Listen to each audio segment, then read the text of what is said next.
What caused the WWI Stalemate on the Western Front? Imagine a war where neither side can move forward, and the fighting just drags on 4 years. That's what happened on the Western Front during World War I. It all started with the rapid mobilization after the war broke out in 1914. Both sides thought they could win quickly, but instead, they created a grid of trenches stretching across France and Belgium. These trenches were like underground cities, with multiple lines, barbed wire, concrete bunkers, and deep dugouts.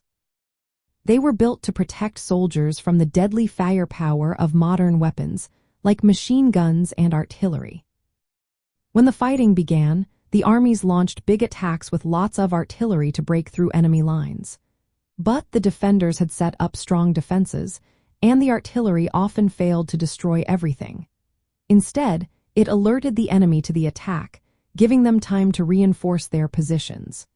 The land between the trenches, called no man's land, became a dangerous wasteland full of craters and barbed wire.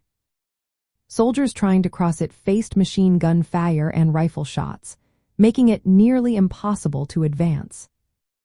Adding to the problem was the limited mobility of the armies.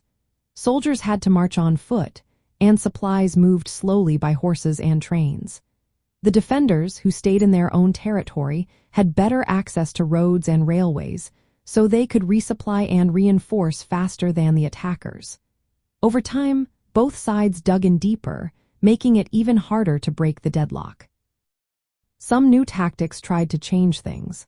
The Germans used infiltration tactics, sending small groups to attack weak spots in enemy lines.